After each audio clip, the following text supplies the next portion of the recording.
जय श्री गणेश। नमस्कार। मैं आचार्य संजय द्विवेदी। मेरे समस्त प्रबुद्ध दर्शकों का मेरे चैनल पे हार्दिक स्वागत है। प्रिय दर्शकों, आज मैं कर्क राशि का फरवरी माह का मासिक राशिफल लेकर आपके सम्मुख उपस्थित हूं। कर्क राशि के लिए फरवरी माह किस प्रकार का फल देने वाला है, इस माह में स्वास्थ्य, शिक्षा, ज्ञान का भाव कैसा रहेगा, कर्म क्षेत्र कितना प्रबल रहेगा, लाभ में कितनी वृद्धि होगी, भाग्य का कितना साथ मिलेगा, धन का भाव कितना प्रबल रहने वाला है, वैवाहिक सुख तथा संतान का सुख कितना प्राप्त होगा, संपूर्ण विश्लेषण मैं पूर्ण तर्क के साथ करने जा रहा हूं। यदि कहीं पर कोई समस्या है या अवरोध है तो उसका भी निराकरण मैं करने का प्रयास करूंगा। कर्क राशि चंद्रमा की राशि है, जहां पर वर्तमान समय में शनिदेव की ढैया का प्रभाव चल रहा है। शनिदेव अष्टम भाव में गोचर कर रहे हैं। माह के प्रारंभ में आपके तृतीय भाव में केतु होंगे, सप्तम भाव में सूर्य और बुध का प्रभाव यहां पर केंद्र के भाव में होगा। इसी प्रकार से आपके नवम भाव में राहु के साथ शुक्राचार्य का गोचर चल रहा होगा। आपके लाभ भाव में गुरुदेव बृहस्पति होंगे तथा आपके द्वादश भाव में मंगल का गोचर चल रहा होगा। इस समय में गुरुदेव बृहस्पति वक्रीय अवस्था में है, मंगल वक्रीय अवस्था में है। इस माह में जो पहला परिवर्तन है वो गुरुदेव बृहस्पति का ही है, जब वो 4 फरवरी को वक्री से मार्गी हो जाएंगे। इसी प्रकार से 11 फरवरी को बुध का राशि परिवर्तन आपके सप्तम भाव से अष्टम भाव में हो जाएगा। 12 फरवरी को सूर्यदेव का राशि परिवर्तन आपके अष्टम भाव में हो जाएगा।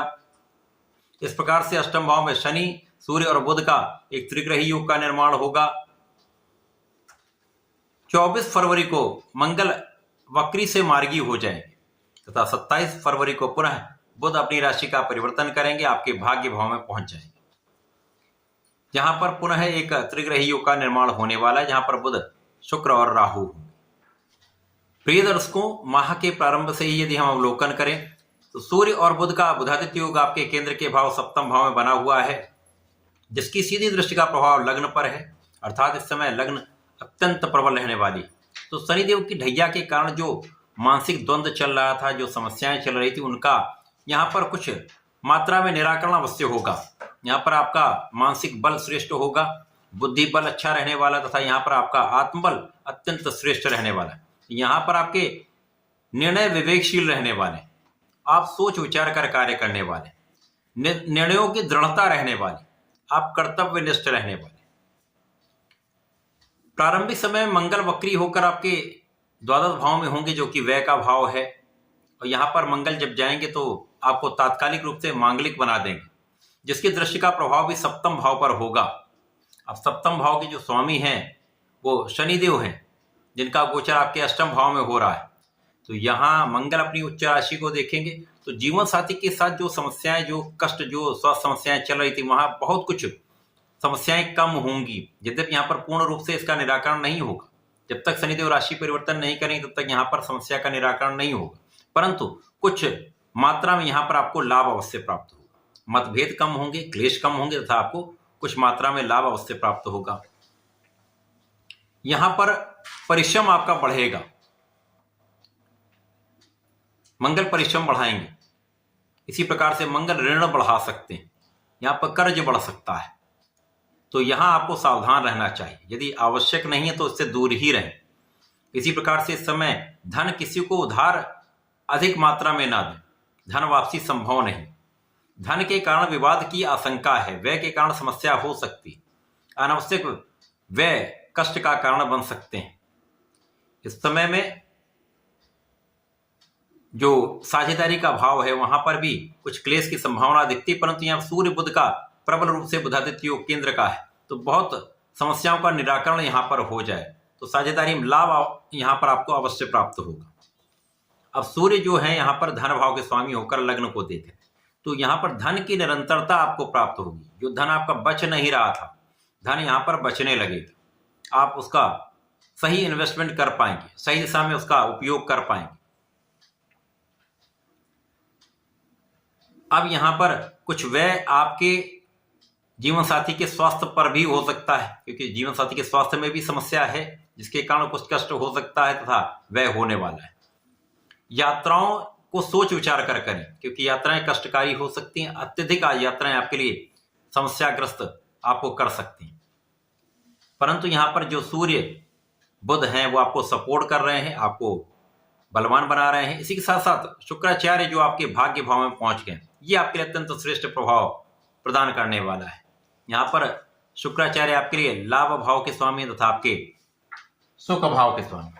निश्चित रूप से इस समय शुक्राचार्य का आपके भाग्य में होना भाग्य को प्रबल करने वाला है तथा राहु के दुष्प्रभाव को कम करके, राहु का जो बाधित करने वाला प्रभाव है उसको ये कम करें, जिससे भाग्य का साथ मिलेगा, परिश्रम का लाभ मिलेगा, लोगों का सहयोग प्राप्त होगा। विशेष रूप से जिन लोगों के साथ आप व्यापार करते हैं, प्रोफेशन में हैं तथा नौकरी में जहां पर आप कार्य करते हैं, उन लोगों का सहयोग आपको विशेष रूप से प्राप्त होगा। अब जब पहला परिवर्तन गुरुदेव का है जो आपके एकादश भाव में गोचर कर रहे हैं, तो ये आपके ज्ञान का विस्तार कर रहे हैं, संतान सुख दे रहे हैं तथा गुरुदेव बृहस्पति यहाँ पर आपको ज्ञानवान, धैर्यवान, विवेकशील बना रहे हैं, संतान का सुख भी प्रदान कर रहे हैं, ज्ञान शिक्षा से लाभ भी दे रहे हैं। अब जब ये मार्गी हो जाएंगे तो इस भाव की प्रबलता बढ़ेगी, साथ ही साथ इनका अगले भाव की ओर गोचर प्रारंभ हो जाएगा। तो यहाँ पर शिक्षा में कुछ व्यय, उच्च शिक्षा में कुछ व्यय, संतान के लिए कुछ व्यय आपके बढ़ सकते हैं, जो आपके लिए कोई विशेष रूप से कष्टकारी नहीं है। इसी प्रकार से इस समय जीवन साथी के साथ सामंजस्य में वृद्धि करेंगे तथा यहाँ पर आपके योजनाओं का संपूर्ण रूप से क्रियान्वयन गुरुदेव कराने वाले, आपकी प्लानिंग को सक्सेसफुल कराने वाले। अब यहाँ पर बुध जब आपके अष्टम भाव में जाएंगे, जहां पर ये शनिदेव के साथ मित्रवत होंगे, इसी प्रकार से अगले दिन सूर्यदेव भी पहुंच जाएंगे, तो त्रिग्रही योग आपके अष्टम भाव में बनेगा। तो यहाँ पर आपकी रक्षा तो होगी और शनिदेव का जो प्रभाव आपके कार्य क्षेत्र पे पहली दृष्टि का है, जिसके कारण कुछ समस्याएं आ रही थी, उनमें कुछ कमी आएगी। उच्चाधिकारियों का सहयोग प्राप्त होगा, पिता का आशीर्वाद प्राप्त होगा, तो पिता के पक्ष से आपको कुछ विशेष लाभ मिल सकते हैं। यहाँ पर विपरीत राजयोग भी बनेगा, जिसके कारण यात्राएं आपके लिए लाभदायक हो जाएंगी तथा यहाँ पर आपके व्यापारिक भाव में प्रबलता आएगी। अचानक कुछ ऐसा हो सकता है जो आपके लिए विस्तार का योग बनाने वाला हो, लाभ का योग बनाने वाला हो, आपके लिए सकारात्मक होने वाला है। परंतु यहाँ पर वाणी का भाव दूषित हो सकता है, तो अपने वाणी पर संयम अवश्य रखें। परिवार के बीच में विशेष रूप से आपको बहुत सामंजस्य बनाकर चलना चाहिए, लेकिन यहाँ पर धन प्राप्ति का योग बनेगा। जब मंगल मार्गी हो जाएंगे तो ये एक अच्छा संयोग बनाएंगे, आगे बढ़ेंगे तो लग्न को प्रबलता मिलेगी, ऊर्जा का सही प्रवाह होगा, आप अपनी ऊर्जा का सही उपयोग कर पाएंगे। परंतु कहीं ना कहीं यहां पर व्यय तो बढ़ता ही रहेगा, व्यय पर नियंत्रण अत्यंत आवश्यक है। जब बुध का परिवर्तन आपके भाग्य भाव में होगा, यहां से यहां परिवर्तन आपके जीवन में होना प्रारंभ हो जाएगा, क्योंकि बुध जो आपके लिए द्वादश के भी स्वामी हैं, लेकिन आपके पराक्रम के भी स्वामी, पराक्रमेश का, व्यय भाव के स्वामी का आपके भाग्य भाव में होना, यहाँ पर शुक्राचार्य के साथ होना। यद्यपि यहाँ पर बुध अपनी नीच राशि में होंगे, परंतु यहाँ पर इनका नीच भंग होगा। अब बुध राहु के साथ जब होते जड़ दोष अवश्य होता है, परंतु त्रिग्रही योग में है, यहाँ पर धन का योग भी बनेगा, परिश्रम के से लाभ का योग भी बनेगा, भाई बहनों का सहयोग भी मिलेगा, परिवार का सहयोग भी मिलेगा। साथ ही साथ आपका कूटनीतिक भाव अत्यंत प्रबल होगा। जब आप बुद्धि बल श्रेष्ठ रखते हैं तो आप समस्याओं का निस्तारण कर पाते हैं। तो विशेष रूप से यहाँ पर आप समस्याओं का निस्तारण करते हुए अपने कार्य क्षेत्र में जो समस्याएं आ रही, विशेष रूप से उनका हल निकालते हुए आप आगे बढ़ेंगे, तो कार्य क्षेत्र की निर्बलता दूर हो। तो ये पूरा माह कर्क राशि के लिए कुछ उतार चढ़ाव देने वाला है, समस्याएं देने वाला है, परंतु कहीं ना कहीं उनका हल भी निकलने वाला है, आपको कुछ लाभ भी मिलेंगे। धन की निरंतरता इस माह में आपको अवश्य प्राप्त हो।